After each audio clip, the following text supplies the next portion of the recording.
College Republicans, College Democrats, and the Young Americans for Liberty. Representing each team is Ian Dudar from the College Republicans, and then Michael Jones, also from College Republicans. And then from Young Americans for Liberty, we have Logan McCollum, and then Spencer Cadavero. And then from College Democrats, we have Cassie Arnold and Brandon Stevens. So yeah, we look forward to starting this debate. So we hope that the debate is going to last about 90 minutes, about 2 hours in total. That'll give time for Q&As and questions from the audience. So the way it's going to work, and the groups have all agreed to this, we're going to go from based off the topics that they submitted. So each of the groups submitted 2 different topics. Each of the topics are going to have 2 different questions. The group that submitted the topic gets to go first. They get a 2 minutes to respond to the prompt, and then we go down the line. The other 2 groups get 1.5 minutes to respond to the prompt, and then back to the original group who submitted the prompt for a 60-second rebuttal. So that's how that works. All the groups have agreed to that. The topics for tonight are Brett Kavanaugh's nomination for the U.S. Supreme Court, voter suppression, the economy, gun control, education, and healthcare.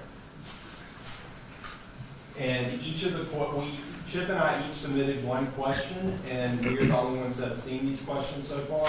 And so none of the teams have seen questions before we debate. And I have kind of a quiet voice. I'm going to try to talk as loud as possible, but we're going to be facing away from you. So if everybody could hold applause until right now, when you can applaud all the members who are participating in the debate. But go ahead.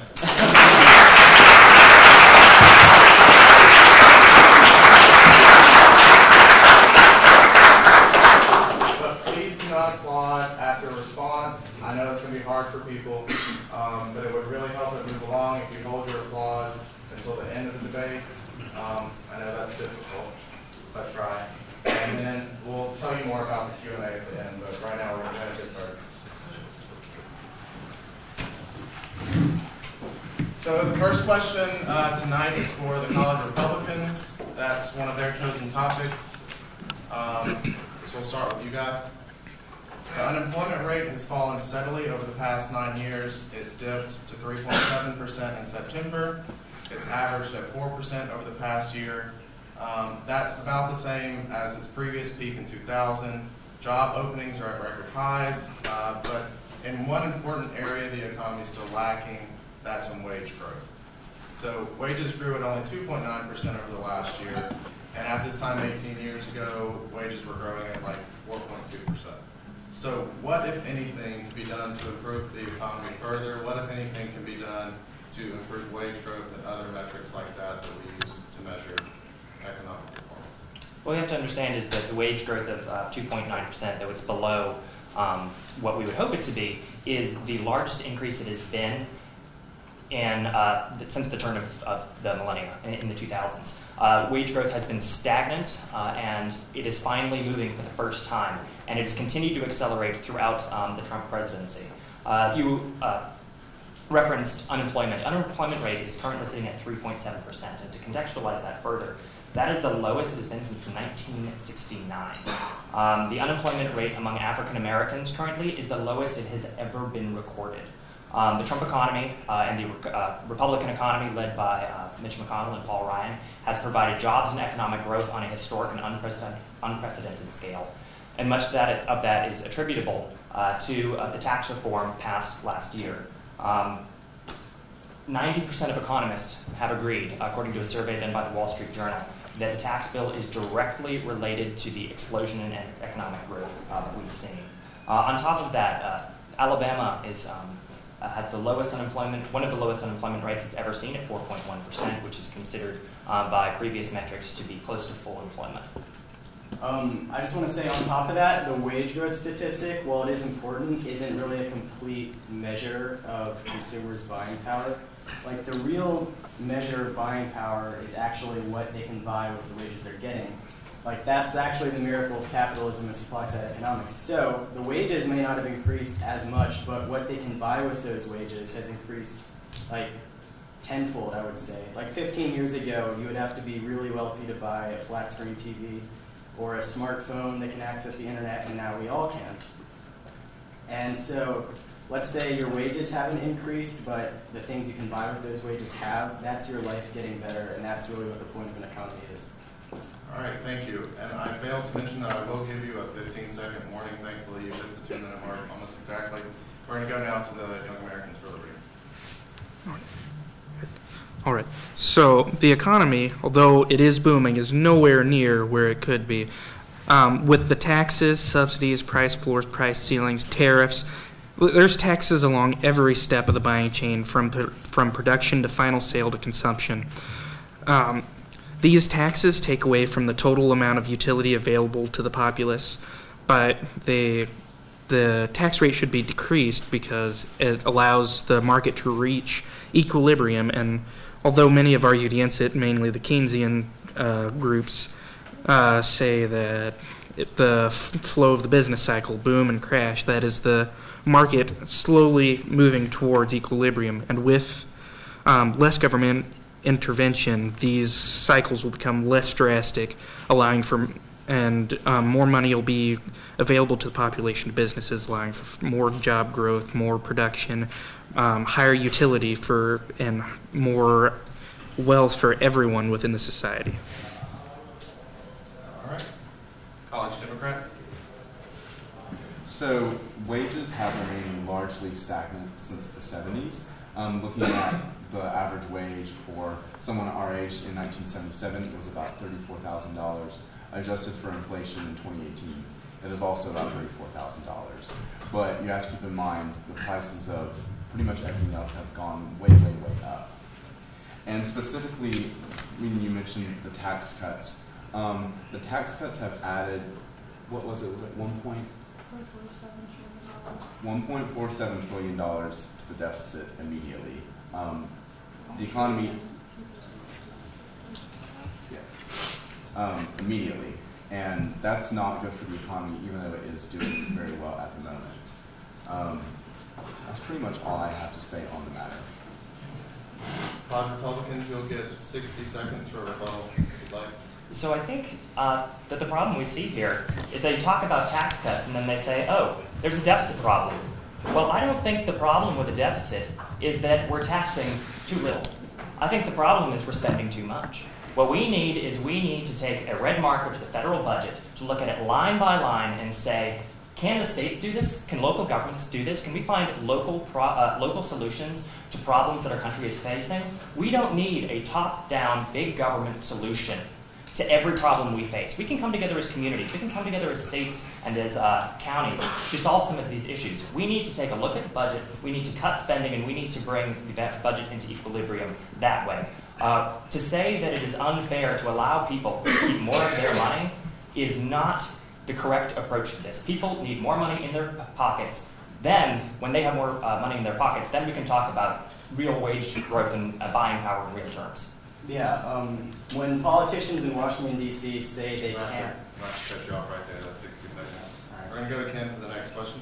All right, and before I begin my next question, they've asked us in the back for all of y'all to speak up just a little bit louder, so if y'all don't mind just speaking up just a little bit louder.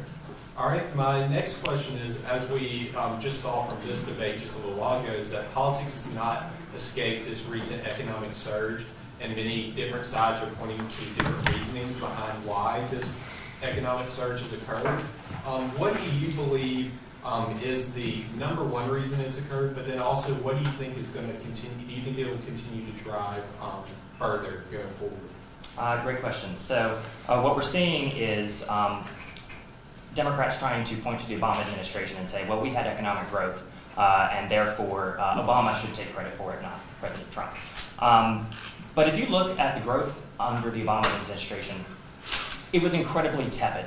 Since the takeover of the Trump administration, the deregulatory regime, you've had an explosion in economic growth. According to a poll done by the Wall Street Journal, 63% of economists thought Trump had meaningfully improved job growth, 76% said he had helped GDP growth, and 90% said that the tax bill was a main driver of that. The same survey done in 2017, referring to Obama's policies, said that President Obama's policies were neutral on job creation, negative for GDP growth, and negative for long-term growth. The only thing they would give him credit for is stability. What does that all add up to? It adds up to economic stagnation. Under President Trump's administration, we have seen the deregulatory regime free up capital, free up companies to invest. We have seen over 3 million workers get bonuses due to the tax bill, directly related to the tax bill. That is a record of success that we can all get behind. Yeah, Barack Obama came into office right after the biggest recession since the Great Depression. It's kind of hard to not have economic growth right after a recession. So when people like to say that Barack Obama is responsible for the kind of economic growth you're seeing now, I want to know what actual policies he implemented that would spur economic growth. They sort of like, I usually hear a sort of vague like suggestion that he just sort of fostered it. But when people say Donald Trump fostered it, we point to specific bills and specific deregulatory actions. All right. Young Americans for Liberty. All right, so a lot of the growth and increase we've seen and the increase in growth in the economy has come from the fact that there's been a decrease in taxes collected and a decrease in regulation. Now, a lot of people have tried to argue against tax cuts, saying that that's not the reason that drives growth, but in essence, taxation is theft. If you don't take people's money, they're able to spend it. They're able to allocate their resources more efficiently on an individual basis than the government would be for a society as a whole. Okay. And I would say that currently we're in a bubble. Okay. Just last week, or 2 weeks ago, we saw the stock market fall several hundred points over 2 days. It bounced back, but it's just a matter of time before that falls out unless we do something about interest rates, the Fed. I think we should just go ahead and abolish the Fed. So that would be my recommendation for continuing this trajectory of growth. All right, college Democrats. So I completely agree with the college Republicans in terms of taxation. Over-taxation is not a positive thing. I know this from experience and also being able to pay attention to my parents' buying power during the Great Recession. However, Obama did not come into office at the tail end of the Great Recession. He came in kind of right in the thick of it. And though I was young, I tried to stay as politically informed as I could. And I could tell that he had a lot going on.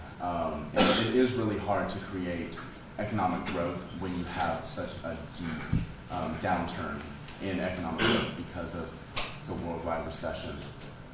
So I think it's kind of unfair to say that the Trump administration is solely responsible for the upturn in economic growth when Obama was in office for 2 terms at the beginning of the recession and then left at the very end. All right.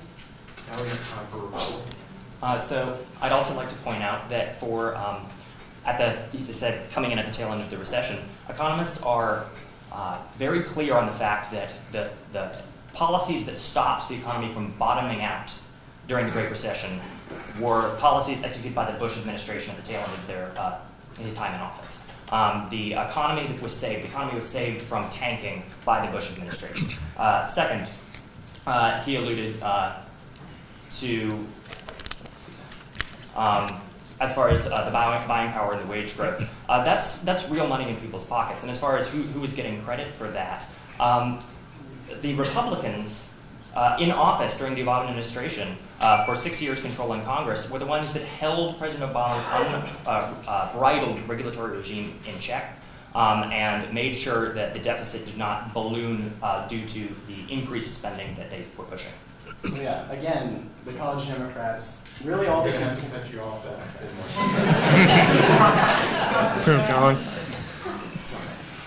We'll try to be a little bit more showy with hand gestures. So the next question is on a topic that the Democrats chose, which was the Kavanaugh confirmation to the Supreme Court. Again, the first group will have 2 minutes to respond to the question. Then we'll go down the line. Each of the other 2 groups, 1 minute, 30 seconds, and 60 second vote. It's not been 17 days since Brett Kavanaugh was sworn in as an Associate Justice of the Supreme Court. And with his confirmation, Republicans cemented a 5-4 conservative majority on the court for the first time in decades, truly. With that conservative majority, should the court consider overturning precedent on abortion set by Roe versus Wade and Planned Parenthood versus Casey?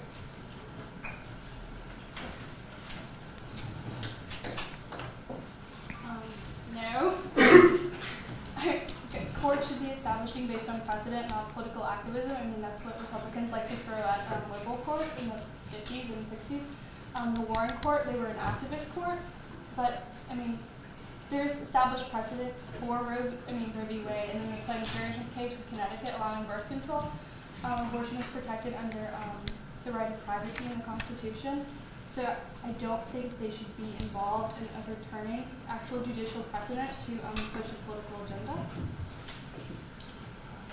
Going off of what she said, we saw during the hearings for Brett Kavanaugh initially that certain senators, namely Susan Collins, would vote no on a candidate that supported overturning Roe v. Wade because she would not vote for a candidate that had an activist agenda.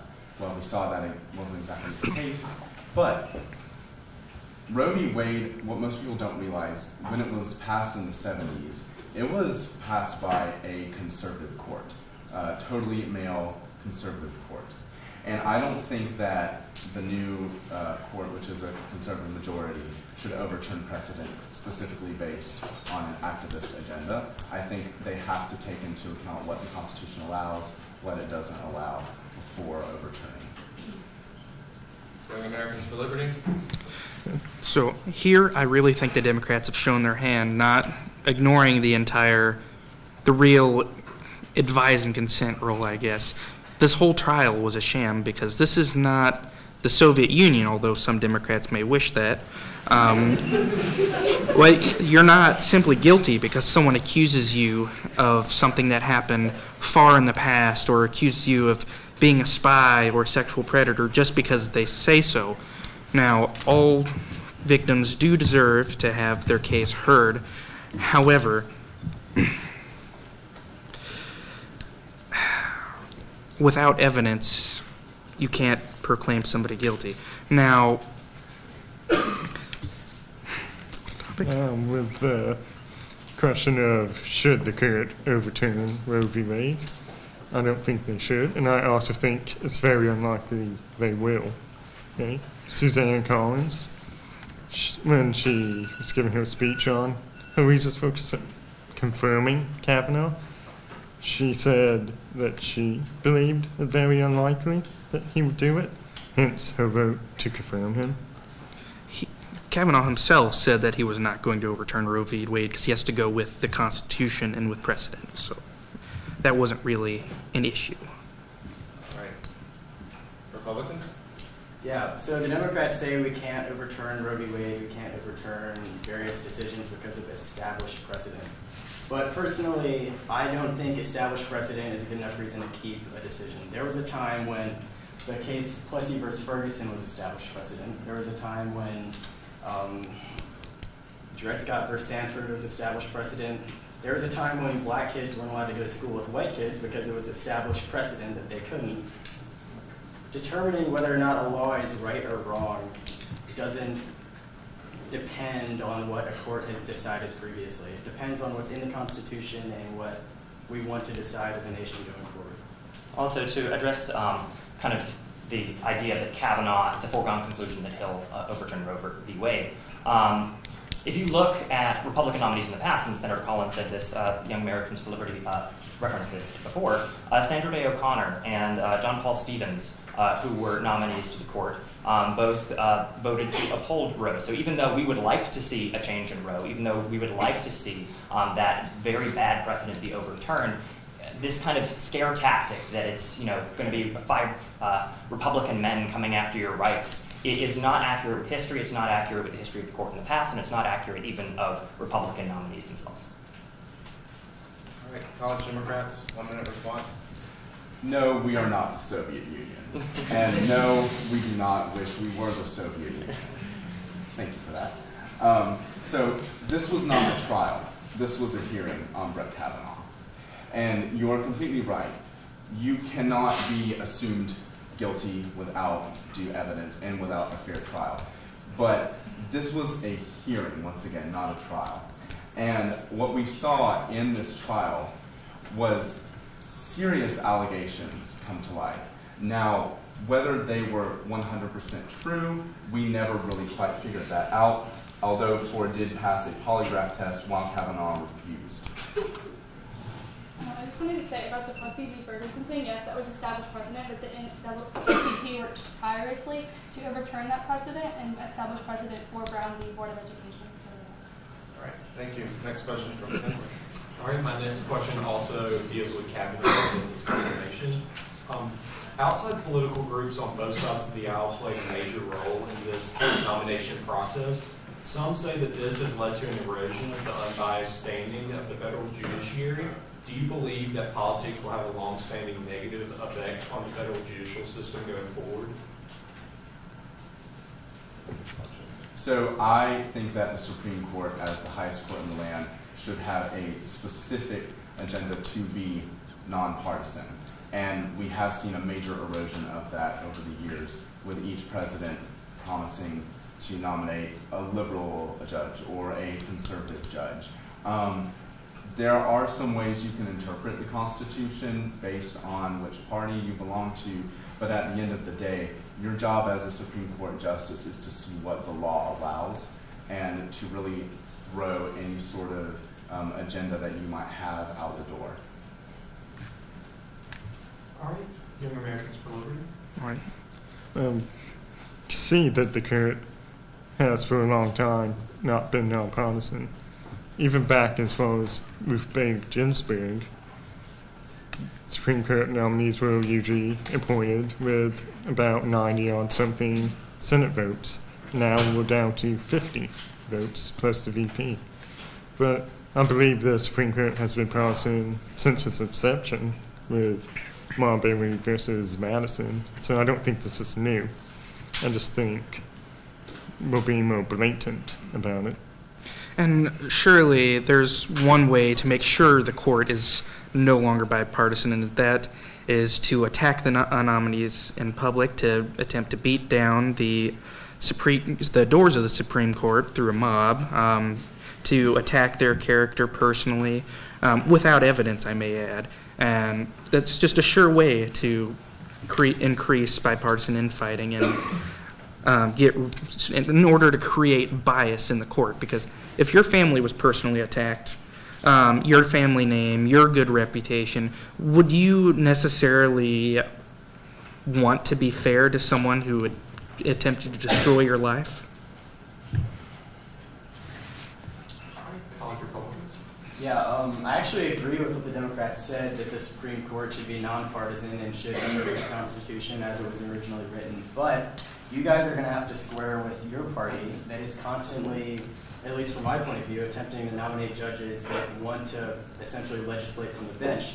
I mean, we all saw the Neil Gorsuch hearing. Every single question they asked him was, what are you going to rule on this? What are you going to rule on that?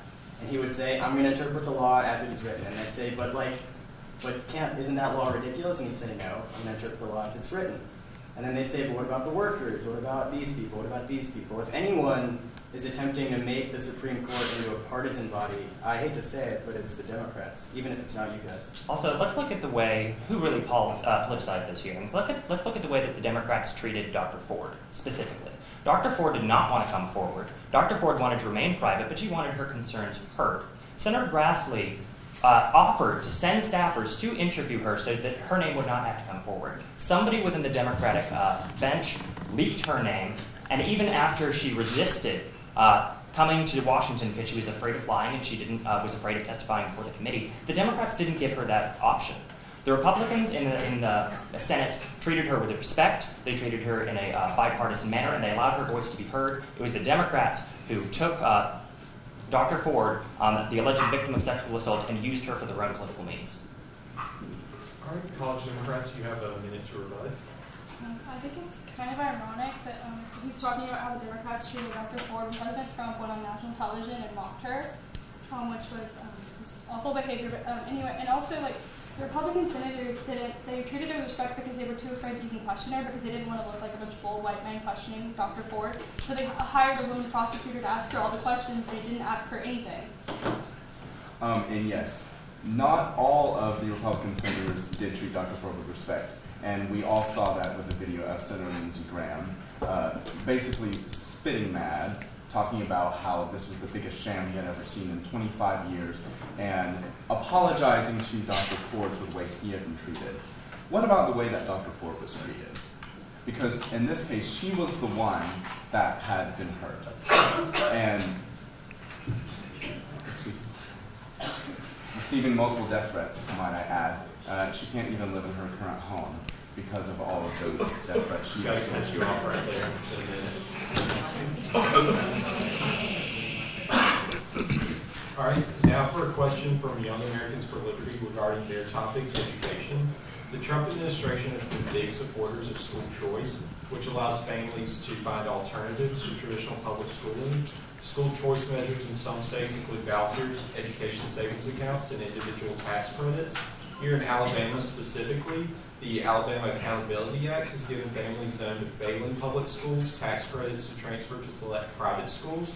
Advocates of these programs say increased competition encourages improvements in public schools. We see school choice as a way to improve the quality of public education in America. I think to improve the quality of public education, we need to take it several steps further. I think we need to abolish Common Core, because if every school teaches the same curriculum, then do you really have a choice? But even further, we need to put it into compulsory schooling. Bring education not down to the state or even to the city, but to the family. Let them decide the best path to adulthood for their children, whether that be public school, homeschooling, an apprenticeship of some kind, or independent learning via online learning, community college. So that would be the ultimate in school choice. All right, college Republicans. So I would say school choice is essential for the improvement in public education. This idea that we can throw money at government and miraculously see an improvement is a time-tested failure for both public education and any other public system that we have. The key is allowing the money to follow the child. We need to fund the child's education, not fund the institution itself, the institution's, the bureaucracy behind it. If we give people choice, and we give them people as much choice, what the libertarians were just talking about can become a reality. Families can have more choices for their children, whether that is homeschooling, private schooling, or improvements within public education itself. And I would like to point out, you listed all of those things. All of those things are available in the current system. All of those things are wonderful options for parents to balance and decide what is best for their families. So I think that we need to keep all options on the table, including public education, but we just need to empower families and we need to empower students, not the bureaucracy. All right, college Democrats. So vouchers are not as positive as they might seem. These vouchers take away money from the already struggling public schools, and it violates the separation of church and state. It can violate the separation of church and state. In Milwaukee, for example, an estimated 85% of students who use these voucher monies went to religious private schools. And these can also negatively impact disabled and special needs students as well. I think the better answer to our failing school system, and specifically public schools, which I think most of us can attest we are products of a public school system, is to make sure that they have the funding that they need for the textbooks they need, make sure the buildings are in proper condition, make sure that they can hire well-educated staff and teachers to assist. Young Americans for Liberty, you have a minute to rebut. Okay, so they mentioned struggling school systems and how these private school vouchers take money away from that system. Well, with the crippling bureaucracy that exists within the Department of Education and many of the education departments of the individual states, that's a big part of the reason why there's such a lack of funding. Like, we've all probably heard of cases where, like, for instance, in New York, where there was 21 administrators for one gym teacher. That kind of excessive amount of bureaucracy is really a drain on the system. We should remove the Department of Education, because so it is. In Alabama, we'll send 12 cents off to the Department of Education, and then proportionally we'll get back 10 cents, but only if we comply with 15 cents worth of regulations, which that's just a net loss for any school system. All right, one more question on education.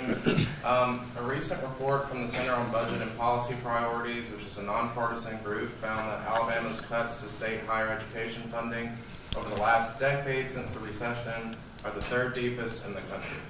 Since 2008, funding remains 34.6% below its pre-recession peak.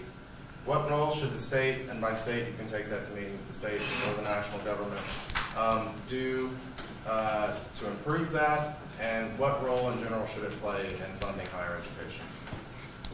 Well, higher education, college, it's not for everyone.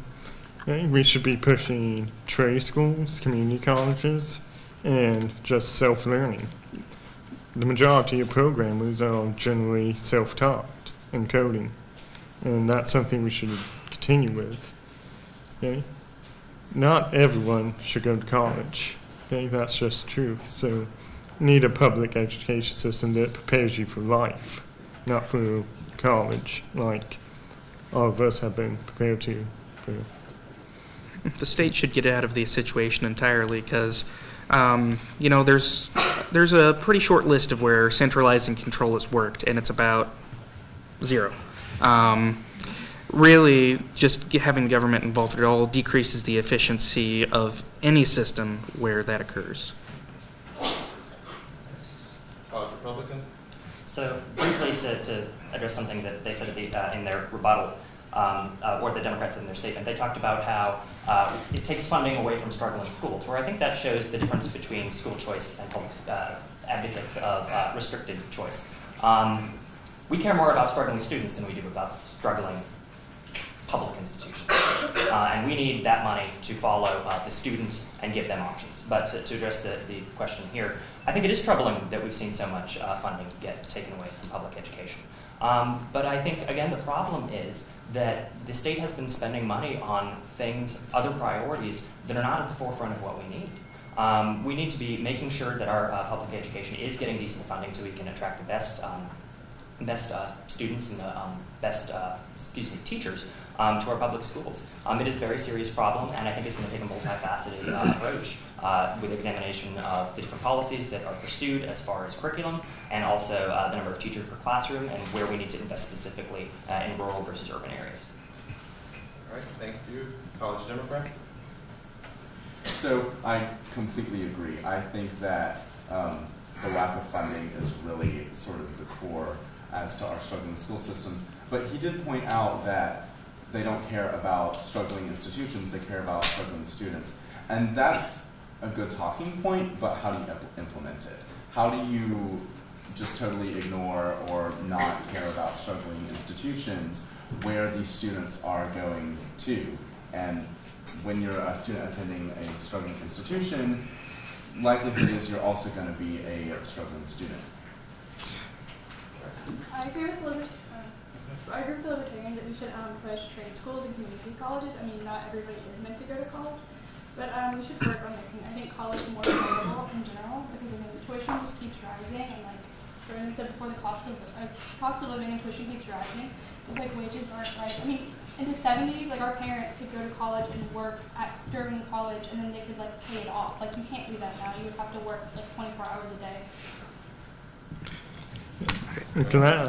So, in the free market, there would be no such thing as struggling institutions, because said struggling, if you couldn't educate your students, you couldn't provide the resources they needed, your institution or your business or your school would fail, and others would rise up to take its place. To this void that's left in the economy, and it will be filled. Just the money won't be allocated to failing ventures, social experiments, and other things. And I'm glad you brought up the rising cost of college tuition. The best way to deal with that is to get rid of federal student loans. Because when these institutions realize the federal government's going to guarantee a certain amount of money to every student, they're going to just increase the cost of their tuition in order to absorb as much of that money as they can get. Thank you. All right, now we're heading back to the College Republicans for the next set of questions, which will be about guns in America.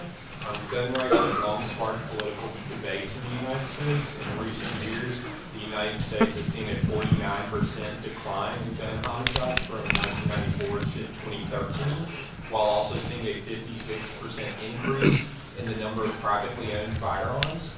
Do you think that more legal gun ownership is contributing to the decline of gun homicides here in America? I think it's possible, but I think that statistic you just said at least proves that more legal gun ownership isn't contributing to higher gun crime, if anything. If that's your hypothesis, it's just disproved right there, right? Higher gun ownership, lower gun crime.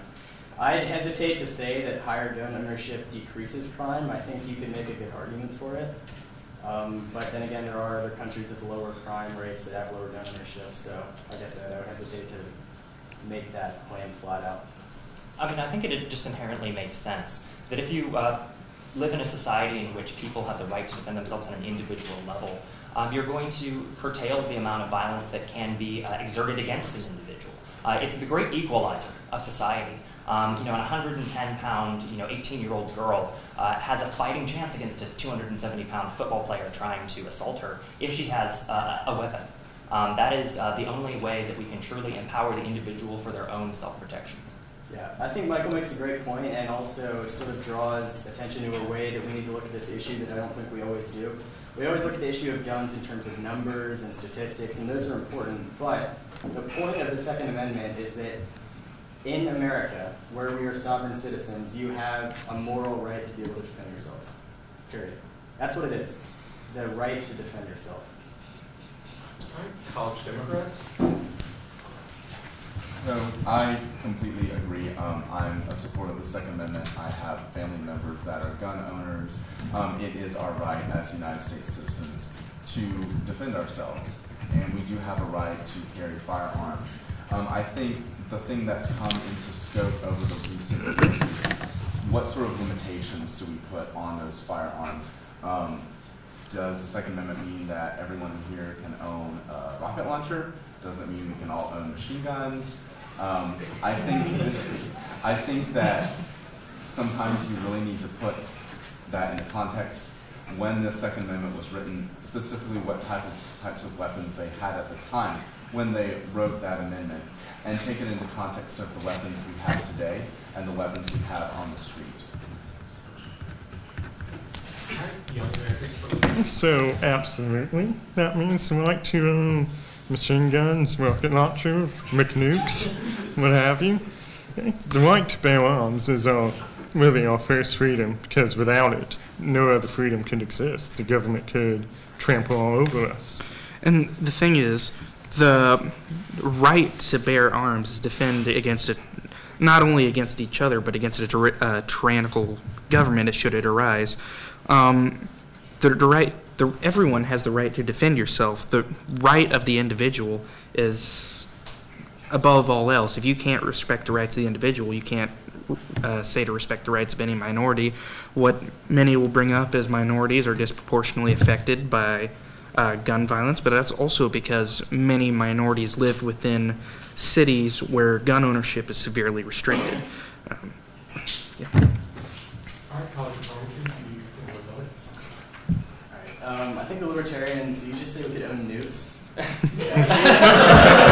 Why not? We like to distance ourselves from that, but we already ban guns that we consider too dangerous for the public to own. We banned fully automatic weapons produced after the year 1986, I believe it is. That being said, they say we need to provide more limitations. I'd like to hear a limitation that makes sense or will work before I agree to it. Because all the ones put forward by the Democrats now, if you have any knowledge of how guns work, how gun crime works, how mass shootings work, none of them would actually help at all. And I don't believe in making laws that won't help anything, just for moral posturing or to make ourselves feel better. All right, so despite some of the improvements that Ken mentioned in his question, the U.S. maintains one of the highest levels, if not the highest levels, of gun violence in the developed world. And Alabama specifically has some of the highest firearm death rates in the country. What do you think is the root cause of those problems? And are there any policies that the government could enact to assuage some of those gun violence statistics? So I would say that one of the driving forces behind gun violence in the United States, like it is in a lot of the Americas, is gang violence. I think if you look at the bottom line for what is driving gun violence, especially in major cities and across the border, is gun violence. 48% of non-suicide homicides are gang related. We don't have a gun problem in this country, we have a gang problem in this country, and we need to deal with it to the fullest extent of the law, and that is something that I am proud to say Alabama's very own Jeff Sessions has been at the forefront of, fighting crime, fighting gang violence, and cracking down on drug cartels. As far as other restrictions, I don't think gun restrictions have been very effective. One of the liberal talking points you hear a lot is that guns in the home in a domestic violence situation would be less likely to result in death if guns are removed. Well, if you look at Canada's gun laws, the Liberals were signaling triumph because the number of gun-related deaths in the home related to deaths of domestic violence decreased. Yes, that was true. But the total number of domestic violence deaths did not change. All it succeeded in doing was allowing liberals to sleep better at night, knowing that women were being killed by their partners with something other than a gun.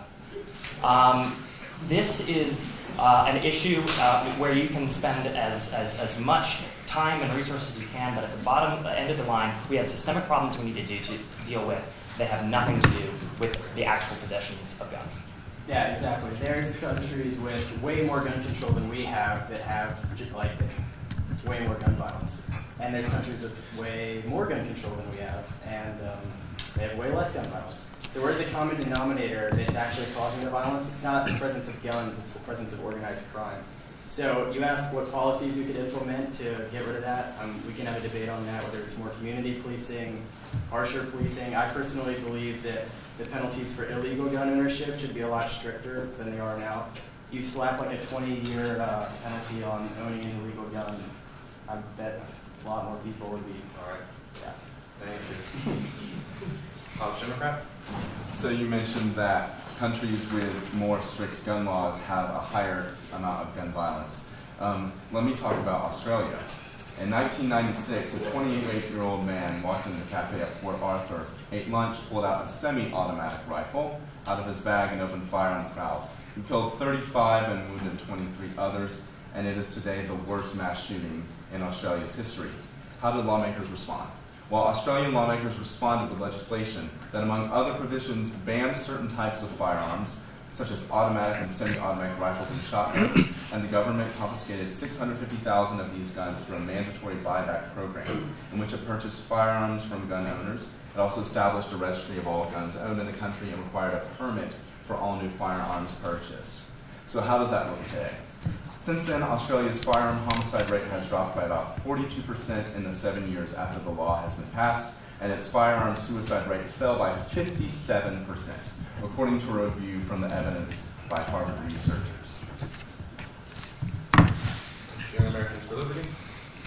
Okay, for gun violence, if you were to take out suicides from that equation, we drop dramatically in terms of gun deaths. And also, furthermore, if you remove Chicago and Detroit from the equation, we fall in line with most other developed nations in terms of gun homicides. Now, just bringing up what the Democrats said, you know, they are talking about gun confiscation, but that's exactly why we have the Second Amendment. I believe the last line of that amendment is shall not be infringed. And you say, earlier you said, like, they couldn't imagine machine guns. Back in Revolutionary Warrior, they actually had machine guns, such as the Puckle gun. The U.S. Navy was originally private merchant ships who bought or stole cannons from the U.S. or British government. So saying that these weapons didn't exist then is completely false. I also want to point out Australia is an island, so it's very difficult to get something into Australia without the government knowing about it. You have to go through the ports or an airport. The U.S. is not an island. You can walk over the border if you're determined enough. So just outright gun confiscation will not reduce the number of illegal guns.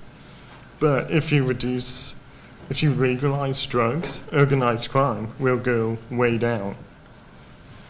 And also, I have to cut you off right there. College Republicans. So yeah, the Democrats point to Australia. That is one country. And when you're going to make the claim that that law they passed decreased gun violence, you have to also make the claim or prove that the gun violence decreased because of the law. Just because they passed the law and then gun violence decreased afterward doesn't mean it had any effect. Australia actually had extremely low gun violence before that law was passed. And so, in fact, I didn't even think that may have been like their first mass shooting ever. So just because they had no mass shootings and then had one and then had none afterward doesn't mean that that law they passed stopped the mass shootings. I think they're right. The island thing is true. Like, it's a lot easier to smuggle guns into the United States than it is to Australia. Also, finally, the gun violence in Australia may have gone down, but the violent crime rates are what actually matter, and those didn't change. All right, thank you. So the next set of questions are about voter suppression. This was submitted, this theme was submitted by the College Democrats. This topic's been particularly salient in Alabama and Georgia in the last couple of weeks. Last week, the Democratic candidate for the 3rd Congressional District, Mallory Hagan, accused Republican Secretary of State John Merrill of suppressing the vote by purging thousands of voters from the rolls. Merrill responded by saying Hagan was out of touch with the voters in her district and saying that the purging of the rolls was appropriate to keep the voter rolls up to date. Do you view the purging of voters from rolls like this for an activity or a change of address as an appropriate way of maintaining an up-to-date voter roll? I do not. I think the only reason you should ever purge a voter roll is because someone is deceased and the government knows that. Obviously, if they're deceased, they should not be on a voter roll. But I think once you register to vote, as long as you are alive, you should still be on the voter roll. Yes, you do have a civic duty to update your address and make sure that the state government knows that. But I feel like this repetitive cycle of purging voters from the rolls is just preposterous. Why would you want to do that? I mean, also, if you're going to purge voters from the rolls, you should inform them if they've been purged. A lot of people don't even know that they've been purged from the rolls, and they go to vote and they can't because they were purged. Young Americans for Liberty? I'm personally actually have an example of why we should purge voter rolls.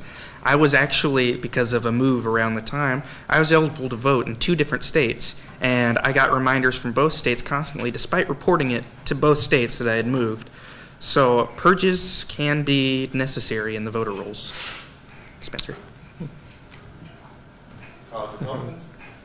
So this accusation by Hagan that Secretary of State Merrill was putting his thumb on the scale to impact the election is completely and totally preposterous. Automatic voter purging is something that you see in most states, and it is a system that if you have not voted in the last 4 years, you are put on an inactive voter roll. Only after you're put on the inactive voter roll, or are you eventually within a couple more cycles removed from the roll itself. If you're an inactive voter, all you have to do when you show up to vote is fill out an updated voter form and you can vote. There is nothing that is stopping you from voting. And of course it makes sense that you would have to update your voter rolls. We're a very transient people. People move out of state, people pass away, people move out of the country. If we didn't clean the rolls, you would have a phone book at every polling station, in every district, in every precinct. And to say that it is a malicious thing when it is an automatic system that is set up by a logical system of laws, I think is out of line. Back to the College Democrats. I think what's out of line is why it's okay to mark a voter as inactive. So what you haven't voted in the past 4 years.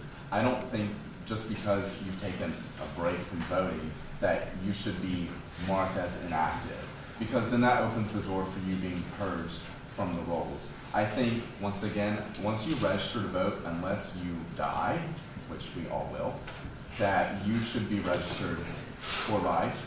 Now, that does not mean that it should not update their voter rolls, because, as he pointed out, he was registered to vote in 2 separate locations. And that is something that has to be addressed. But I don't think just purging the rolls, which 600,000 voters were purged from the rolls in 2017 in Alabama. Thank you. All right, back to the question of voter suppression.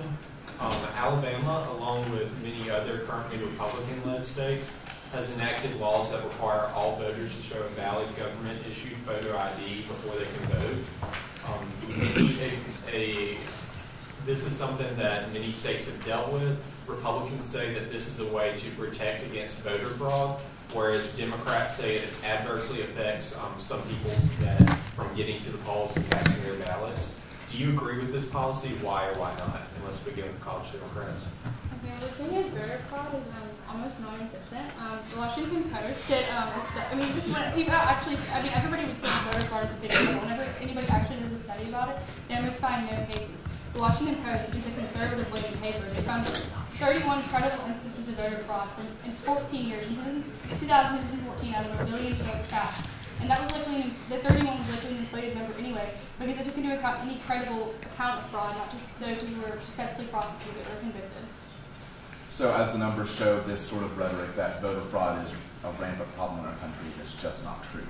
I do think that voters should be required to show a form of ID when they show up to the polls. That's a very necessary step. However, part of this is most people are going to show their driver's license. Well, in 2015, Robert Bentley closed 31 driver's license offices, 28 counties in the state of Alabama, where there is no place to get a license. We now know that the driver's license closures saved little money because he defended himself saying that he closed these offices because of budget shortfalls, but they saved between $200,000 and $300,000 tops, according to the former ALEA Secretary Spencer Collier. The routine shortfalls in the general fund budget typically range from $100 million to $200 million. So as you can tell, that $200,000, $300,000 is not going to make that much of a difference. And guess where most of these counties were located? They were located in rural Alabama in the Black Belt, where voters are typically Democratic. All right, Young Americans for Liberty. I think it's absolutely valid to show an ID. You have to show an ID to purchase alcohol, cigarettes, to do just about anything. At most, the government should expand the number of the types of IDs that they accept. But I think the real voter suppression is suppression of choice. Restrictive ballot access laws. To remain on the ballot in Alabama, you have to win 20% in a statewide race, which is just ridiculous, a ridiculous amount. And for example, I tried to run for county commissioner, but I was 12 signatures short of being able to run. If you look at, now I know polls haven't been exactly accurate lately, but if you take a composite of all the polls from all across the spectrum, around 60% of Americans are dissatisfied with the current political two-party system. And really not allowing that third choice, and many states have this kind of law where you need a required amount of signatures, is a real form of voter suppression, not giving them that choice.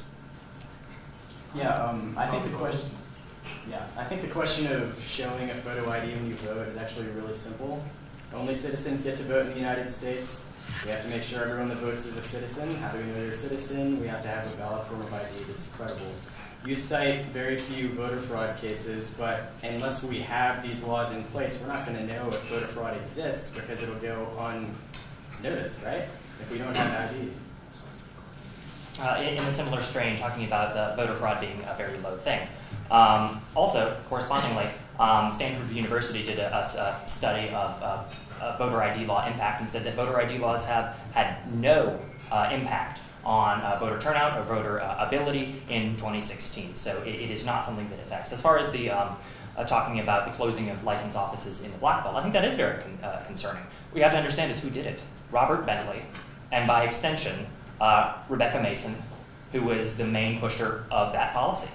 That wasn't a Republican problem. That was a Robert Bentley corruption problem. I don't think any of us want to claim Robert Bentley. And I think that the leadership that is being provided by the Ivey administration and by the current state government will move quickly. They've stated that they're going to move quickly to deal with that problem and make sure that everybody, regardless of where they live in the state of Alabama, regardless of their color, has an ability to get voter ID. And additionally, John Merrill has offered to come to your home and help you register and get a photo ID. There's no meaningful blockage to getting voter ID in the state of Alabama. Thank you all. All right, College Democrats. So I'm going to talk about John Merrill real quick. So, in response to someone asking John Merrill White on early voting in the state of Alabama, he said, "We do. It's called an absentee ballot."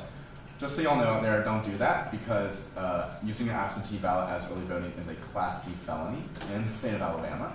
So there you have it. A state official was promoting something that was highly illegal. And the college Republicans pointed out the Ivey administration addressing the problem of Robert Bentley. That is a wonderful thing because even though it is completely logical to show a license when you go and vote, the problem was a lot of people who were living in these districts were sometimes hours away from the nearest license office where they could update their license in order to vote. All right, the next question comes to us from Young Americans for Liberty. It's about healthcare subsidies and market. Democrats and liberal advocacy groups have increasingly pushed a plan to expand Medicare, the healthcare program traditionally reserved for older Americans, to all citizens as a way to solve healthcare issues in the United States. Recent studies have estimated the cost to be up to $32 trillion, roughly 10 times the current federal budget. Many Republicans view more deregulation and competition as the solution to America's healthcare costs. Which plan do you see as the best way to solve America's rising healthcare costs going forward? Deregulation, absolutely. Okay? And state of insurance is a sham. Okay? We should only have insurance for catastrophic needs. To have insurance for primary care and the like, that's like having grocery insurance. Just doesn't make sense. For example, like one way that to solve this issue instead of Medicare for all, which we're plenty in debt already. I don't want my great grandchildren paying on that any more than you do. Is there have been private groups of doctors, private cooperatives. For instance, one that's been heard about a lot is one of the groups in Kansas, Wichita, Kansas. They allow you to pay $50 instead of insurance. You pay them $50 a month. They take care of all of your primary care, emergency care. They'll even do house calls. $50 a month, and even cancer treatments and stuff like that are extremely discounted because they're not going through the middleman and the layers of bureaucracy either. Also, the regulations are a real problem for access to health care.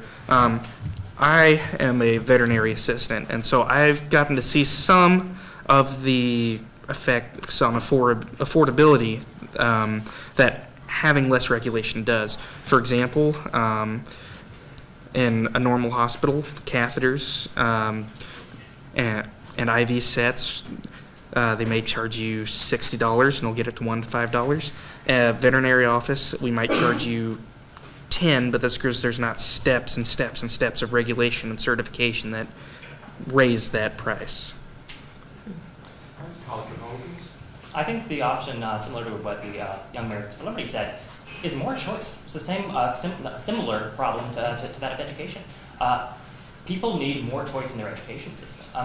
In their healthcare system. So by restricting insurance policies to specific states instead of allowing insurance plans to be sold across state lines is a guaranteed killer of choice in healthcare. Also, it comes back to the same theme that liberals have in every issue. The answer is a federally funded, massively bureaucratic, top-down program that provides low-quality care at the highest cost possible to the fewest people possible. If you look at other countries in Canada and the United Kingdom, the healthcare systems, even though they're technically for all people, are horrible for people in rural areas. It discriminates against people based on where you live. The solution to healthcare is allowing for local municipalities, local states individually to have be able to tailor their system to the people that best live in their states. A state like Kansas, which is mostly rural, is going to have a different approach to healthcare than a state like Florida, which has a much higher urban population. If we're going to solve this problem and make sure we provide the best care that we can to people, we need to give people options, and we need to empower state and local governments to have the best solutions for the people that live closest to them. College Democrats? So you mentioned Canada. I do know a woman personally from Canada, and she gave an interesting insight on the healthcare system because you don't really know the system until you meet someone who has used it. She said when she moved to the United States, she was very confused by the rhetoric, the negative rhetoric surrounding Canada's healthcare system. Because she says, we have socialized medicine. I didn't have to pay anything out of pocket because it was paid through my taxation already. It was great. And I think that's something that a lot of Americans can resonate with, especially when they are going into debt just to get basic health care. Did you know that a ride in an ambulance can cost almost $15,000? Just a ride in the ambulance to the hospital. That's a big example of the problem that we have with our healthcare system. You mentioned the cost of the Medicare for All system. Yes, it would. Estimates range about $32.6 trillion over 10 years. However, this is $2 trillion less than what we are projected to spend with the current system, and this study was done by the Mercatus Center in September. All right, Young Americans for Liberty. Okay. Yes, it's $2 trillion less, but that's because Medicare pays about 40% to doctors of what private insurance pays. How many doctors are going to stick around if you cut their paycheck by 60%? And also, Canada keeps the prices low because it's incredibly hard to move to Canada. And even when you do successfully move, there's about a 5-year waiting period until that kicks in. Also, just to remind all of you, that money has to come from somewhere. It doesn't just appear from thin air. Yes, we can print more, but that causes inflation, which means we just have to print more. It's a downhill cycle. That money comes from somewhere, and that's from our pockets. All right. One last question. Let me ask you this. Republicans have attempted now more than 70 times to repeal the Affordable Care Act, better known as Obamacare. Part of that law included a provision that provided federal funding to states to expand Medicaid. Since Congress last tried to undo Obamacare, 2 more states agreed to expand Medicaid. Those were Virginia and Maine. And last week, actually, a retiring Alabama State Senator Gerald Dial, he's a Republican, not far from here, said Alabama should expand Medicaid. He said rural hospitals needed the money, and low-income residents need health coverage. Do you think that Alabama should consider taking that federal money to expand Medicaid? No. No. Okay. No. Why not? That money, again, that money comes from somewhere. And like having centralized control is never the solution. Again, it doesn't work. You might be able to have Medicare for all, but you also have what you have in like Sweden and Britain, where you have courts to decide whether or not you're profitable enough to society to provide care for you. It may be free if you get it, but someone else decides whether you get it, whether you have the money to pay for it or not. Yeah, there was that giant from Britain, Charlie Pabrabo.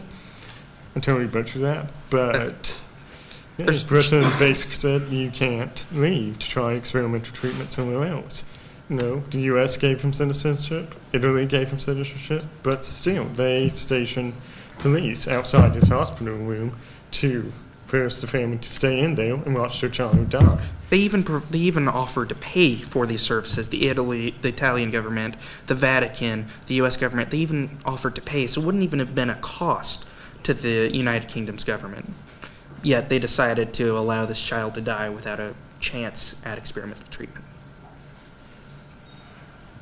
College Republicans? I'd like to briefly reference something he said about Canada's healthcare system.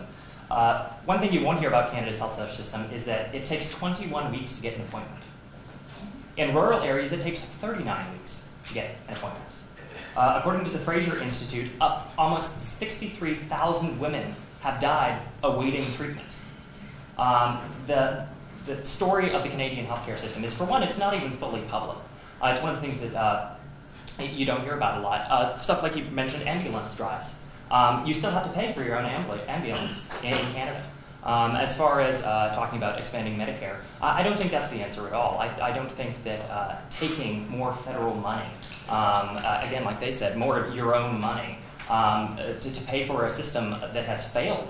Obamacare has failed, skyrocketing premiums, and increased costs, hundreds of thousands, millions of people being forced out of their existing insurance into either not having insurance, finding it actually more beneficial to pay the fine, or and then being left. There's a gap within coverage that if you make a certain amount, usually a lower middle class person, You can't afford the insurance because the cost skyrocketed under Obamacare, but you also can't qualify for subsidies, and people are left without any coverage options. It's a failure in Obamacare. Yeah, they mentioned how an ambulance ride costs what did you say, like $1,500, $15,000? $15,000. Do you really think the market price of an ambulance ride is $15,000? I think the reason it costs that much is because of more government interference, not enough. I'm gonna have to cut you off right there. Thank you. Back to the College Democrats for a response. So, and speaking about the expansion of Medicaid, a few years ago, we had the option to expand Medicaid. Robert Bentley refused those funds because he said he didn't want to make people more dependent on the government and didn't want to drive the federal deficit. Now I know the College Republicans said we distance ourselves from Robert Bentley. That's a good thing. He was not the best governor we've had by any means, but he was still a Republican governor and still enabled by Republican legislation. So in essence, it is a Republican problem. However, Alabama is 49th in infant mortality and 48th in life expectancy in the United States. This is because we did not expand Medicare, because so many of our rural hospitals have closed in the United States. We have a higher infant mortality rate than the third world. Ghana has a lower infant mortality rate than the state of Alabama. That's a huge problem, and it's directly related because of the closure of rural hospitals, because we did not expand Medicaid in the United States. My apologies, I was saying Medicare, I meant Medicaid. Do you want to rebuttal? Sure. Yeah. So on the price of ambulances, I lived in one of those third world countries, Paraguay. Now, their ambulance rides were extremely cheap, but that's because there was no government interference in it pretty much whatsoever. It was actually a lot quicker than, response times were a lot quicker there because it was literally a race to see who would get to you first, because the one who got there first or the one who provided the best treatment got the job. So with the increased competition was accompanied by a decreasing price. It might have cost you $15 for a ride to the hospital, even across the capital city to one. Even though that was a socialist country, that free market action there, just that one aspect, you could see free market drives down the price. All right. Well, that is the end of the prepared questions.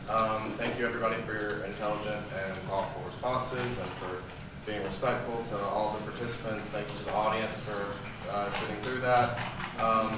We're going to transition now into some question and answers. If you have a question, please raise your hand. And I don't know if really a good way to do this, so I guess we're just going to randomly pick who raise their hands first. And you can direct your question to any of the groups up here, but we're going to give all of the groups an opportunity to respond to the question.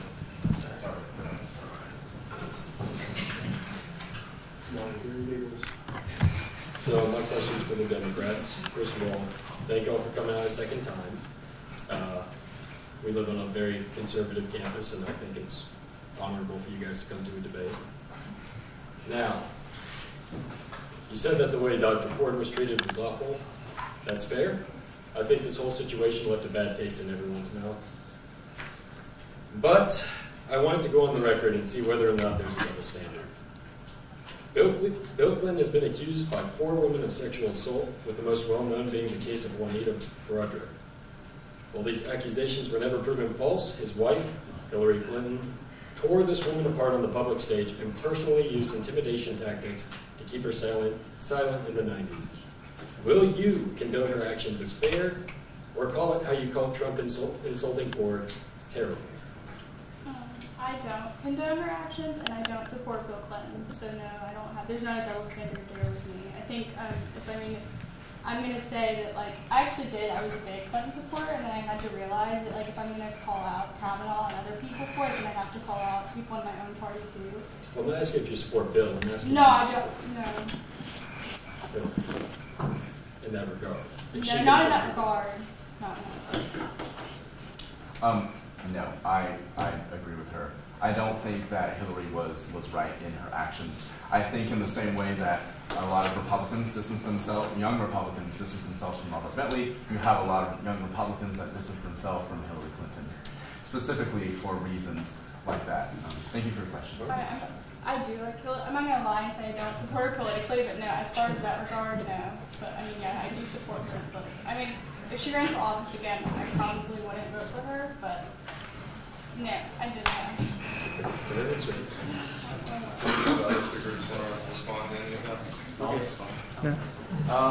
Yeah, so Juanita Broaddrick accused Bill Clinton of violently raping her a long time ago. We have witnesses that corroborated her story from the time that it happened. They said they saw her with bruises and physical signs of a struggle. I think that evidence is stronger than anything that was posed against Brett Kavanaugh. Furthermore, Hillary Clinton, to this day, you have people like you and people in the Democratic Party that are coming out and basically denouncing Bill Clinton. I mean, it's like good for them, even though it's kind of convenient to do that now when he's basically irrelevant. But Hillary Clinton has come out very recently and saying she still does not believe those accusers. So you can't throw around the mantra of believe all women when you're selected with it. Keith Ellison is the deputy chair of the Democratic National Convention. He, as of right now, has, I think it's 2 or 3 accusers basically accusing him of sexual assault. We don't hear about that. We don't have any protests about that. There's no one banging on the doors of the DNC. And I think that just shows that while we support the Me Too movement completely, a lot of Democrats use it as a political weapon. And I think that's about as disrespectful to women as you can get. Got something? All right. All right, anybody else? This is a general question, but more directed towards the Democrats, because I believe the Libertarians and the Republicans have it pretty much down pat when it comes to accountability. So we know that there are a bunch of issues related to Medicare, crime, voter registration, and education. So we highlight, healthcare is unaffordable, that crime is high, and maybe we need to control guns, and voter registration, some people are being purged even if they're dead. So when do we start looking away from the government and towards the individual for accountability? When are you going to hold the people you care about accountable for their own actions? Because this is a country where we have choice. So people can choose not to commit crime. They can choose to take better care of their health. They can choose healthier lifestyles. They can choose to educate themselves. They can choose to go to college or not go to college, get a skill or trade. So how are you guys going to advocate for more accountability instead of depending on the government for all the answers? I think that's an excellent question. I think you are absolutely right that we do have a lack of accountability here in the United States. But keep this in mind. Yes, we are a nation of choice. Yes, people can make the choice to be healthy or not. They can make the choice to commit crime or not. But the same reason we have laws is the same reason that we have regulations, is to prevent people from doing things that are just stupid or harmful to their fellow man.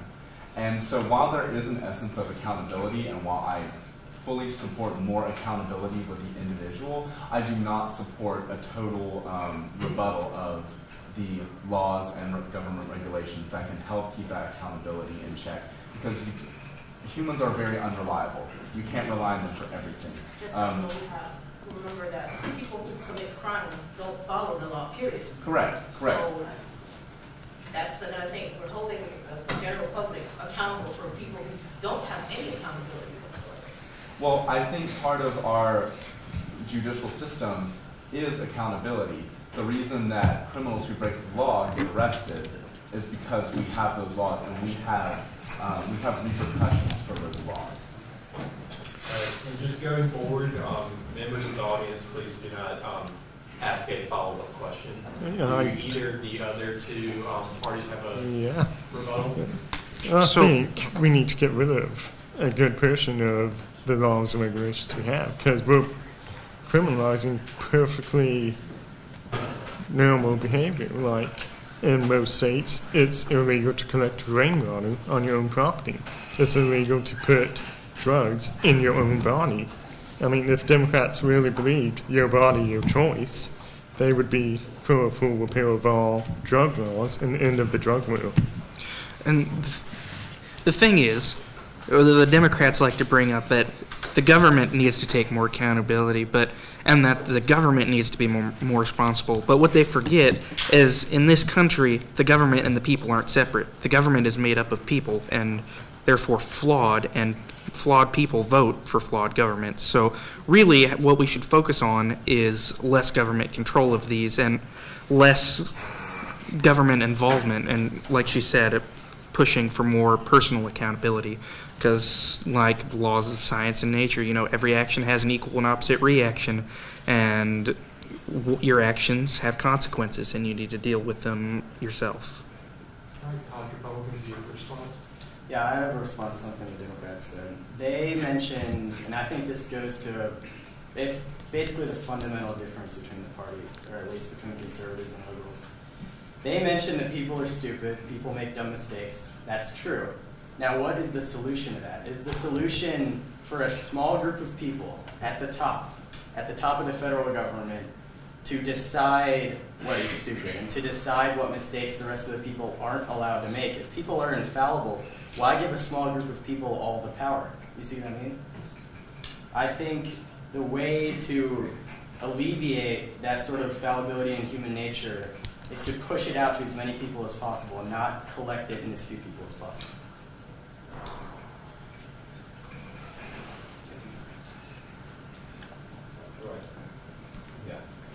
I know recently there's been a lot of talk about if illegal immigrants should be counted in our census or should be given the right to vote because they could change our congressional districts. So I guess this question is to all of y'all.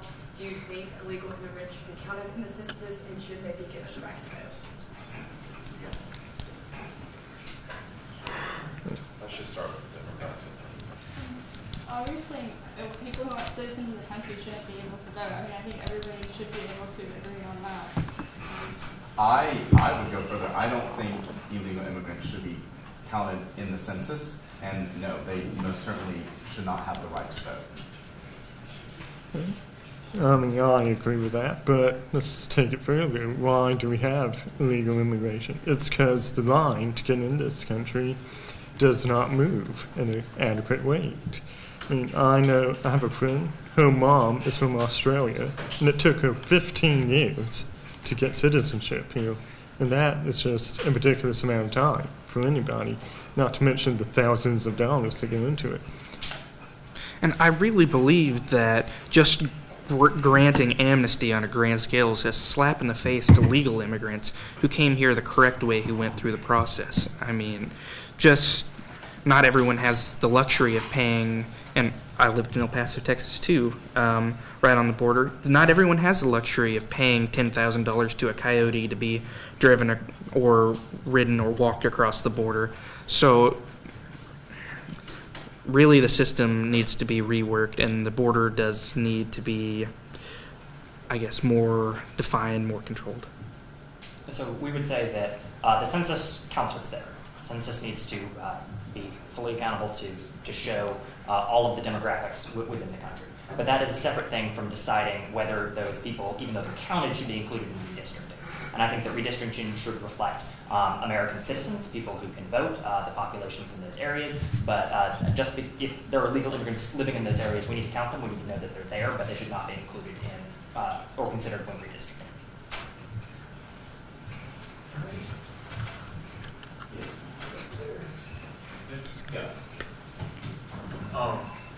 If memory serves to the Democrats, y'all said that the right to abortion was in the Constitution, or was alluded in.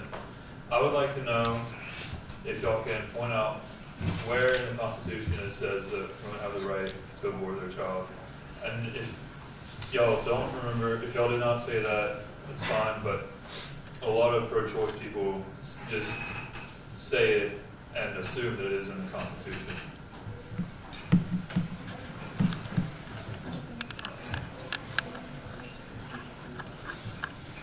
Well, specifically talking about abortion, no, the Constitution does not say in plain words, women have the right to an abortion. But the reason that we have that law comes from the right to privacy in the Constitution, and that is the right for a woman to make this choice. However, I am actually a pro-life Democrat, I know, wow.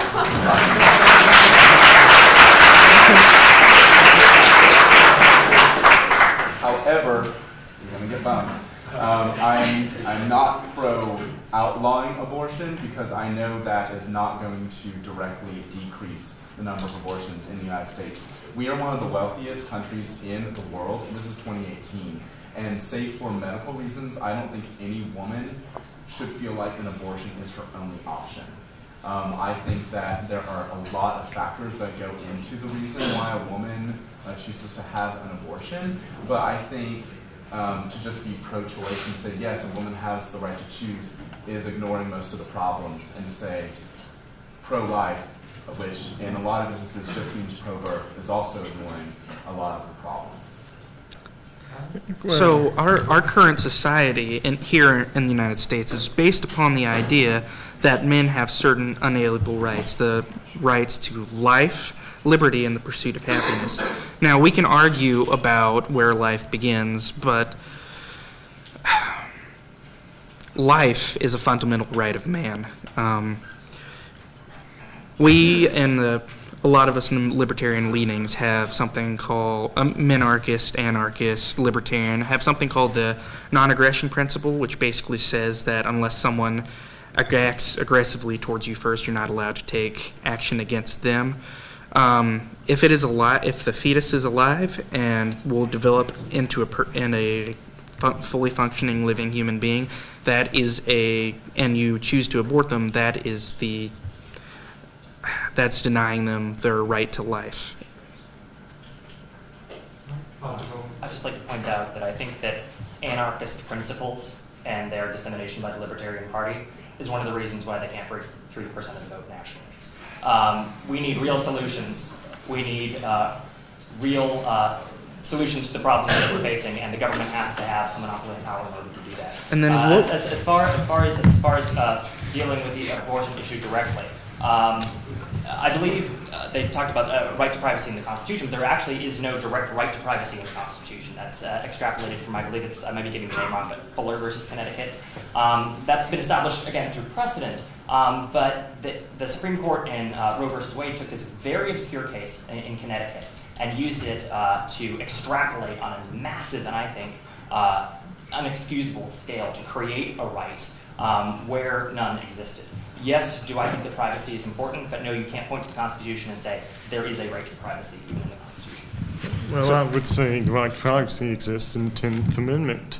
All powers not given to the federal government, all prohibited back to the states, are given to the states or to the people. Yeah, I think on the question of abortion, really only one question matters, and that is the fetus inside there a human life? Now, you say you're a pro-life Democrat, but you don't support outlawing abortion because it'll still happen. I would ask you if you would extend that same principle to murder. If people were murdering people on the streets, can we outlaw murder? Can we do that? They're still going to murder each other. See what I mean? Like, if you want to make an argument in favor of abortion, you have to prove that the fetus is not a life, or else you're making an argument in favor of murder.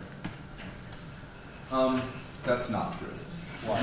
You cannot generalize abortion because it's not a black and white issue. And when you realize that, you start to realize why a woman I'm not going to not use the word has to have an abortion, but why a woman chooses to have an abortion. You know, you have to take in the socioeconomic factors. You have to take in where she lives, what type of education she has. Restore health.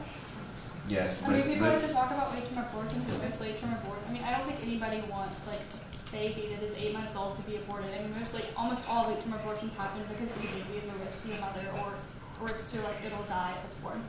And overarching abortion laws can be extremely dangerous. For instance, the amendment that is up on the Alabama Constitution, the amendment that is up for election with the midterms on the ballot is so broad that a woman who has to terminate an ectopic pregnancy to save her life could be charged for, as you put it, murder.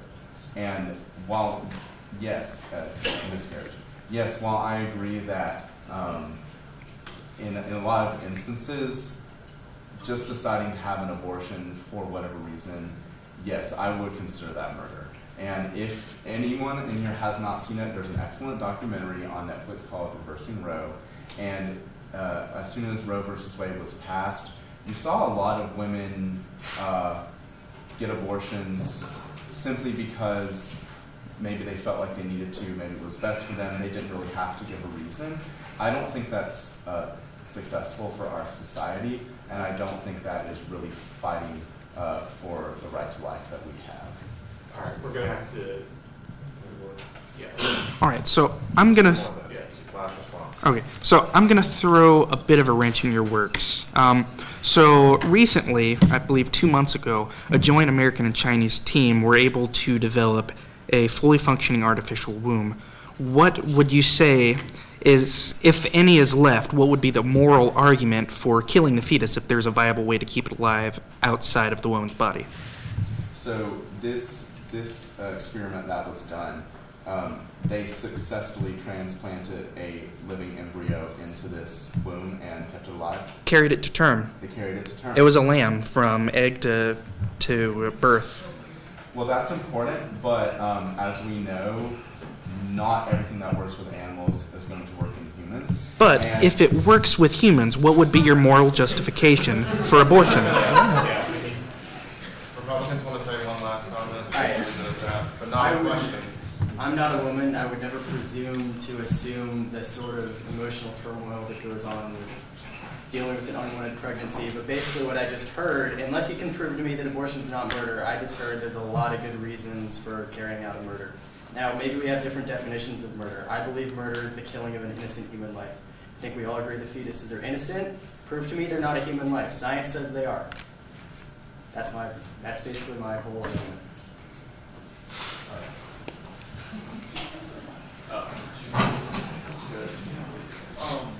The one thing we haven't talked about at all, really, this conversation is our foreign policy. Trump has been backing away from many international agreements we've had throughout his term this time. I know the Paris Climate Accord comes to mind. Recently, he's been talking about leaving NATO and saying that it wasn't a necessary alliance. I was just wondering what's your opinion on that, on our foreign policy and maybe NATO and any other things like that. So I would say the idea of foreign policy was best summed up by Thomas Jefferson.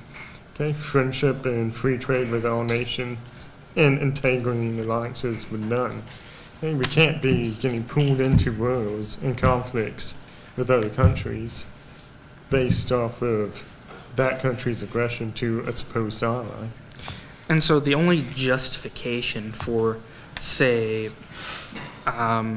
tariffs or for any change from this free trade policy would be unreciprocal trade. Otherwise, the government should have no role in international trade.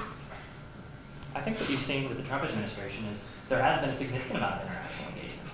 But I don't think that the re-examination of our ties to a lot of these organizations, for one, I don't necessarily think it entails leaving them. But I think stopping and considering what is our place in these organizations, what is our relationship with these organizations, is not a bad thing to do. If you look at NAFTA, we were able to keep the trade agreement together, but negotiate a better settlement with the United States. It wasn't a repudiation of trade. It wasn't a repudiation of mutual defense. It's just a re-examination of how we relate to these things. And I think the president has been able to do that very effectively. As far as our relationship with NATO, the administration, even though the president has been somewhat skeptical of certain elements of NATO, the administration, Secretary Mattis, Secretary of State Pompeo, Ambassador Haley, have made it very clear that we are committed to NATO. We are going to keep NATO strong, and that that alliance is something that guarantees security, not only for us and our allies, but really the world. So, specifically talking about foreign policy, I think that the way President Trump has interacted with a lot of our allies has been very troubling. We have seen him interact positively with dictators such as Vladimir Putin and Kim Jong-un, and that's not really something that we as a free nation like to see or like to support. It would be a different story if he were being just as friendly and diplomatic with our allies, but he's not, and he's been very antagonistic. And I personally was the most troubled when we left the UN Human Rights Council. I think we as the United States need to be a leader for human rights in the free world, and actually in the entire world. But when we left that council, I think that was extremely troubling, and that made me question what type of standards we held for the rest of the world. Can I just a brief thing?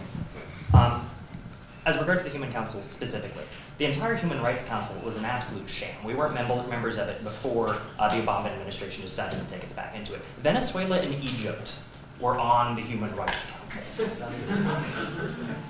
Think about that for a second. Some of the worst human rights abusers were on the Human Rights Councils. And all the United States was doing by being in the Human Rights Council was giving those people legitimacy to speak on those issues. They have no legitimacy, and we took that power away from them when we left. Another thing that I think is ironic is talking about President Trump and his dealings with Kim Jong-un. Well, during the campaign, he was being attacked as a warmonger who was going to leave the world in decimation. And now that the president reaches out and tries to find a diplomatic solution, now he's a reckless friend of dictators? You can't have it both ways. You know, the squeaky wheel gets the grease. Our allies weren't launching intercontinental ballistic missiles over our other allies.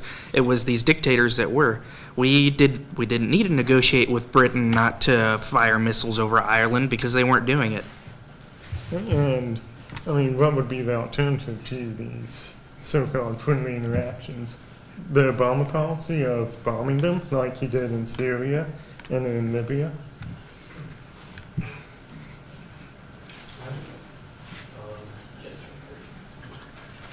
What should the U.S. government, particularly the executive branch's response be to the death of the Saudi journalist who worked for the Washington Post and wrote for several American papers?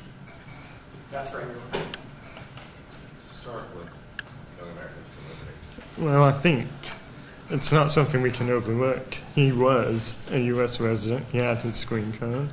And I think we should hold the Saudis accountable for it and launch an investigation into it. Because if the Saudi regime is responsible for that death, we can't just say, well, it's okay, because you sell us oil. Now, we shouldn't go to war with Saudi Arabia over a single citizen, but it should not just be left to be forgotten. I think that it's deeply troubling, but I think it also needs to be viewed within its broad geopolitical context. We need to condemn Saudi Arabia for the death of Kamal Khashoggi. It needs to happen. We need to be very clear that we stand for freedom of the press, that we stand for human rights, but we also have to understand that in the kind of intense problems that we have in the Middle East, Saudi Arabia, for better or for worse, is an ally in the region. If we lose Saudi Arabia, who else do we have that has any power within the region? That does not necessarily mean that we allow Saudi Arabia to dictate policy to us. Saudi Arabia is way more reliant on us than we are them. We have the ability to make sure that they own up to what they did, but we need to maintain that relationship for the sake of security in the Middle East. Roger. I completely agree. I could not have put it better myself. This death was extremely, extremely troubling, especially when I started to read into the details of it. This was not a Syrian, not that they don't matter, of course, but they are, they're foreign to us. And I think a lot as a society, we see the deaths of foreigners and think, oh, so sad. But when this happens to one of our own citizens, that was it was Turkey, correct? Over in Turkey, simply doing his job, that is extremely troubling and should be taken very seriously. And if we as a government and as a nation do not speak out and condemn Saudi Arabia, then what is that telling the rest of the world? That's telling them that we can be bossed around.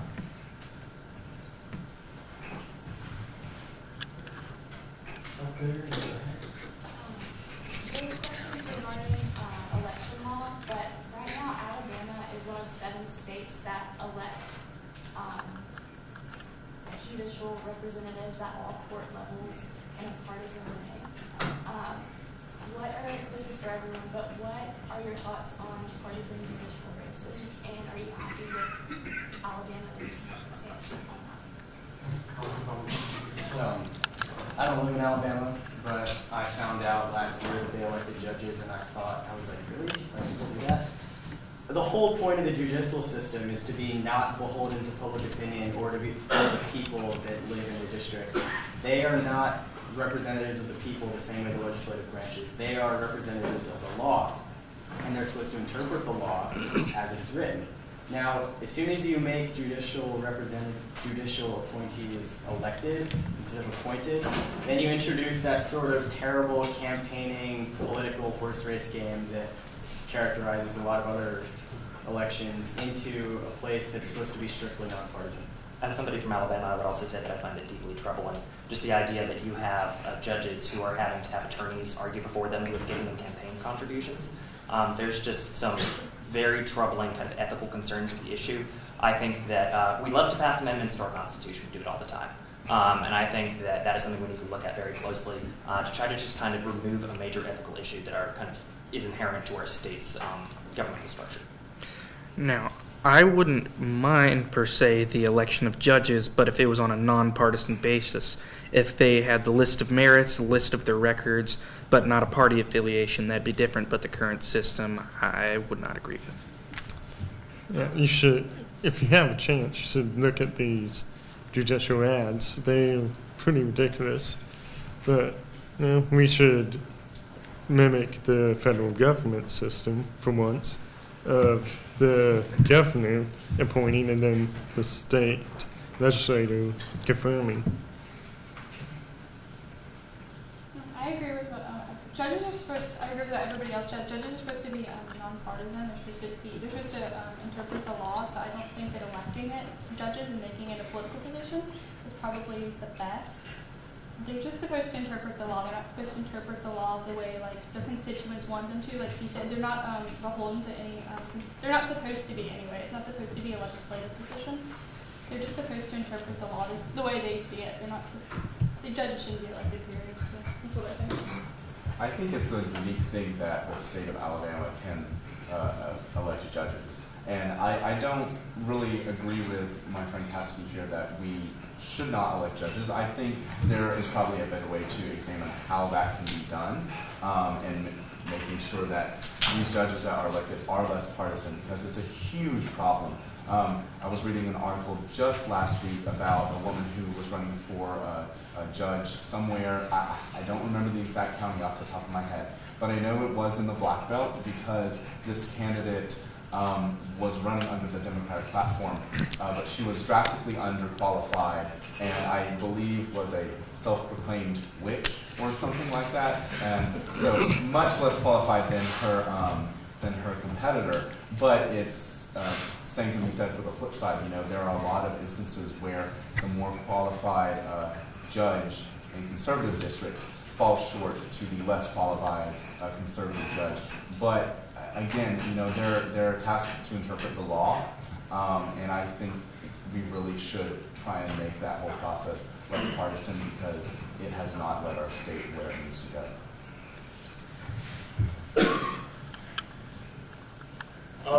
You'll talk a bunch about character officials and politicians, whether it's Kavanaugh or Clinton.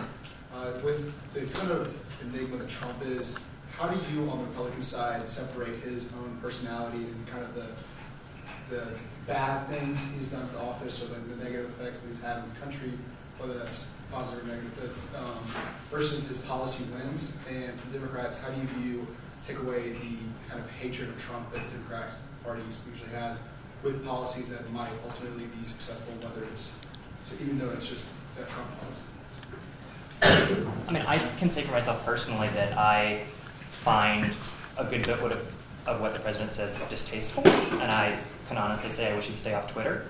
But I think that the reality is he's the president of the United States. And just because I find some of the stuff he says distasteful doesn't mean that he should not be viewed as the president. He should not be that he should be respected for holding the office, and that we need to do everything in our power to help our nation, regardless of our personal feelings about him. I think that so many people on the left are against him as a person, and therefore are doing everything in their power to just make everything he does fail without any consideration for the validness of it, just because they find him as a person so distasteful. And I think that he has done amazing things for this country. I think that he has scored win after win after win for the American people. But that doesn't remove the fact that sometimes he says things and you're just like, wow. But yeah.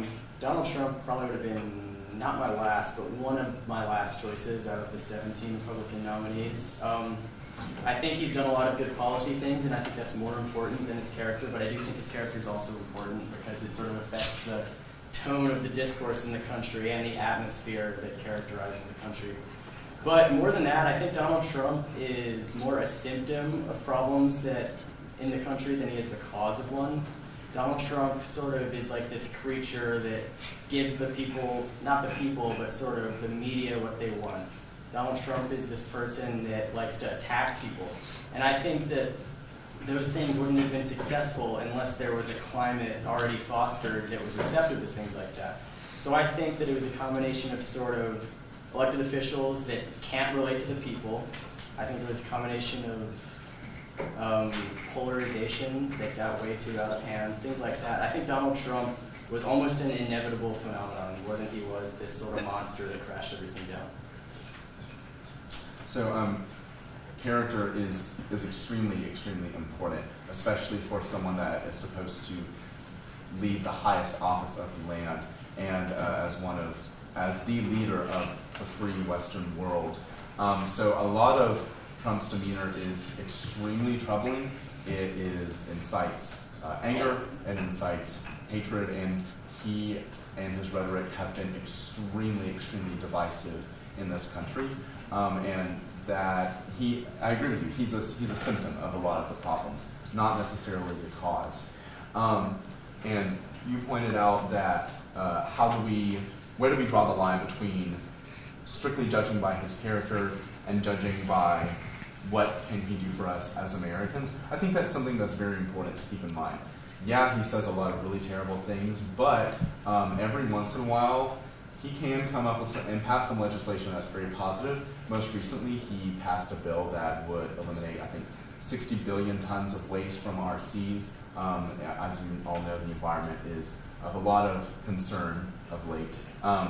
And back to that fact, when Obama was president, then Governor Rick Scott of Florida, he refused funds from the Obama administration to bring high-speed rail to the state of Florida, simply because of his hatred of Obama or wanting to distance himself from the administration. Recently in a debate, Andrew Gilliam was asked the same question. Would you ignore all and any sort of funds given you by the Trump administration? And he said, no, that's preposterous, and referenced the Rick Scott case. He said, if Donald Trump wanted to give the state of Florida, however many billion or trillion, because high-speed rail is expensive, y'all, to provide something that is going to benefit the people of Florida, he's going to take it. And I think that is a really good mindset to have as a politician, and not putting party politics over the people you are destined to represent. I agree with Brandon that Republicans said that a lot of leftist people just hate Trump and everything he does, and I mean that is true. But the same was true with conservatives, and President Obama, they hated everything he did because he was good. And also, I think if you're going to talk about how President Trump respected the office of the president, you have to he has to act worthy of the office of the president. And I think the way he insults people and demeans them and goes on Twitter and attacks people, I don't think that is worthy of the office. I mean, we've never seen a president act so undignified. At least he's not apologizing for us, the foreign powers. Can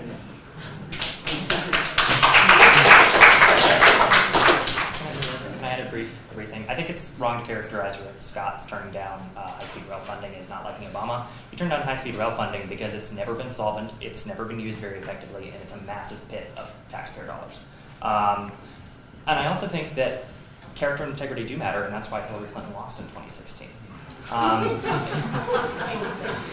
People realized that she could not be trusted to lead the country in with integrity because he hadn't done it throughout her time in public in life. And as far as deciding whether he needs to deserve recognition as President of the United States based on the way he acts, the voters decided that in 2016. They decided that Donald Trump was better fit for the office of president and the respect that it entails than Hillary Clinton. And the voters decided in 2016, they're going to decide in 2020, and I think we're all going to be a little bit surprised by how things go down. Well, actually, the voters in 2016 decided by 3 million less that Donald Trump was worthy of the presidency than Hillary Clinton. Now, we do have the Electoral College system, so that is why Donald Trump swept and is now in office. But I think it's wrong to say, well, the people chose. Like, more of American voters wanted Donald Trump. That's not true. 3 million votes is a lot, y'all. And I totally agree. Hillary Clinton did not have the best character. She has had a troubling past. Y'all, I was not a big Hillary Clinton fan. And I will not stand up here and try and defend her. But I think that is, I think that statement is just false. Well, the whole concept of the Electoral College was to prevent mob rule, or prevent, you know, California and New York from ruling over the entire country like a tyrant. That's not what he was saying. He was saying, like, representative of the people didn't pick Donald Trump. I mean, we're not going to sitting here debating about the merits of the Electoral College. We're talking. So, yeah. Well, if you look at the electoral map, most states chose. Last response, and I think we're going to lose this I understand the talking point that Donald Trump won 3 million fewer votes than Hillary Clinton did, but that number actually doesn't really mean anything. Every single person that voted within the context of the Electoral College. That means that all the people that didn't vote, how many Republicans in California didn't vote because they didn't think that their vote would matter? How many Democrats in my state of Georgia didn't vote because they didn't think their vote would matter? What is this? All right, anyway. We are... So, if we accounted all those people, we have no idea how many Americans wanted Donald Trump to win or how many wanted Hillary Clinton to win.